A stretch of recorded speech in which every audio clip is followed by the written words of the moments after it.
In this video, I'm going to be showing the top 10 mistakes I see Shopify stores using Google Ads are making and how you can avoid them. Time and time again, I see plenty of mistakes in Google Ads accounts that can be easily avoided, and I'll share my top 10 today. So stick around because the last tip I have to share is the biggest mistake that I see all the time in Google Ads accounts. So here we go. Are you ready? Mistake number 1, using broad match keywords. Sure, using broad match keywords gets you a larger audience, but at what cost? It can drain your budget very, very quickly if not kept under control. Sure, you'll be able to opt in for longer tail keywords that you wouldn't usually get clicks on. However, you have to make sure that you keep a very, very close eye on these particular keywords and the search intent behind those keywords. Which leads me to the second mistake I usually see. Mistake number 2, not using negative keywords. So negative keywords allow you to exclude search terms that are irrelevant to your campaigns and your marketing efforts. So it's very important that you need to be implementing these on a daily basis, especially when an account is very young. Always set up a regular routine on a daily basis or several times a week to go into an account, check the search terms report and add in negative keywords into your campaigns, ad groups, or a complete negative keyword list in order to reduce the waste of your ad spend and to direct your budget towards terms that are converting. So with broad keywords as well as negative keywords, the third mistake that I see is incorrect use of bidding strategies.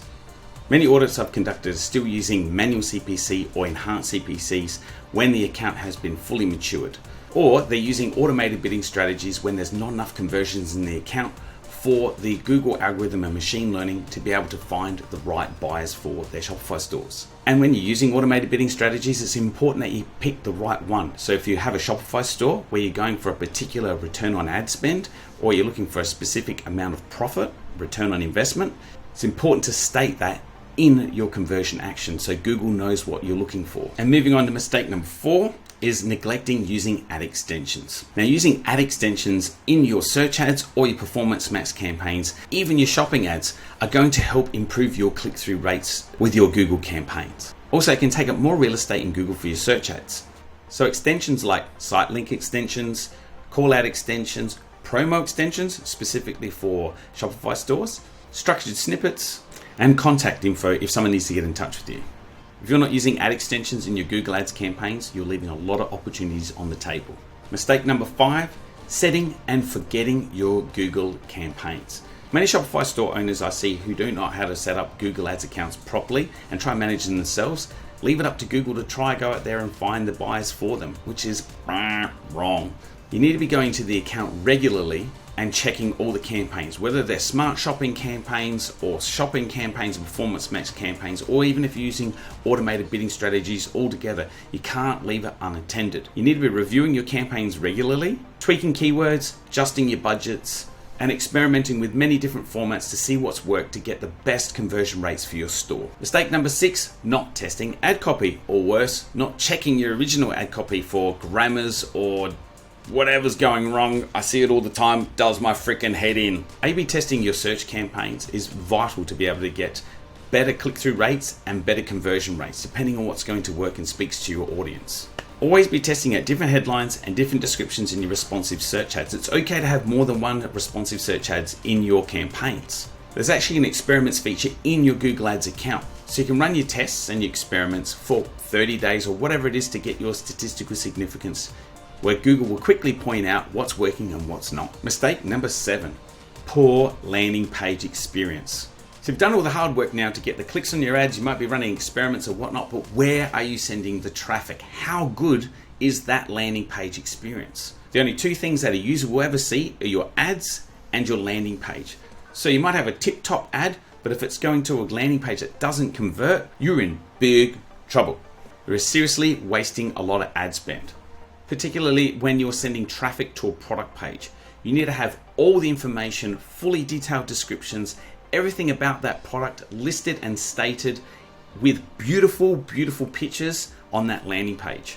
Also, site speed, make sure that the pages load super fast. Optimize it in such a way that they're going to be adding to the cart and moving through your checkout really, really quickly. In addition, make sure your ad copy and your landing page are matching because the intent is super important in order for you to get your conversions that you are needing. Issue number 8 I see is not optimizing your Google Merchant Center.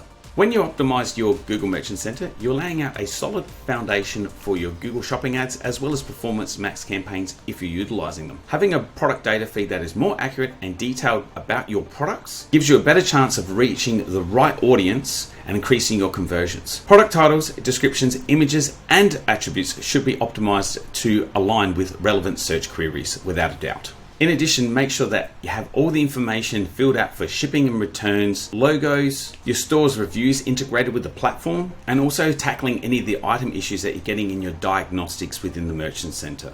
And almost there, mistake number 9, not utilizing remarketing. Remarketing allows you to show your ads to people who've previously interacted with your website. It's an incredibly effective strategy that allows you to re-engage your potential customers who've shown interest in your products.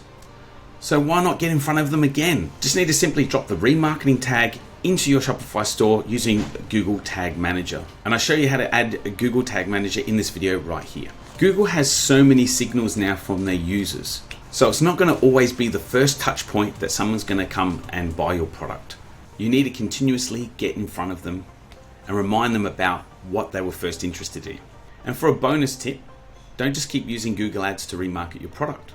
Take advantage of all the platforms or the ones that work for your products in order to get back in front of your customers. We've seen great results with our customers when we've used Google Ads coupled with Meta or TikTok, where we'd be able to get back in front and see and eventually get the sale. And last but not least, mistake 10, not having conversion tracking or not having conversion tracking set up properly. This is the bread and butter, meat and veg of your Google Ads. Until this is set up correctly, you will never ever be able to get a proper ROI from your Google Ads efforts. Now, if you're not sure if you've got your Google Ads tracking set up correctly, go up to your tools and settings, come down to this column here where it says conversions and take a look. And then what you can do is from here, then you can compare this with your Shopify store or whatever platform that you're using for your e-commerce to determine if your revenues are matching in some way, shape or form. You can also check your Google Analytics if you've got it set up correctly to compare the data in there also. Now, when you're running an e-commerce store like Shopify, what is most important is not only having your purchase conversion tracking in place, but to have the full sales funnel, including the checkout, as secondary conversions in your conversion actions within Google Ads account. So there you have it there, my 10 mistakes for Google Ads that I see constantly all the time. Now, if you found this video helpful, hit the like and subscribe button down below. And do you have any mistakes that you've seen? What other issues are you seeing with your Google Ads that you'd like to help on? Feel free to leave a comment below and I'll do what I can to help you out. What's up, people? If you found this video helpful, please subscribe to the channel. And for more interesting videos, check out the next video right here.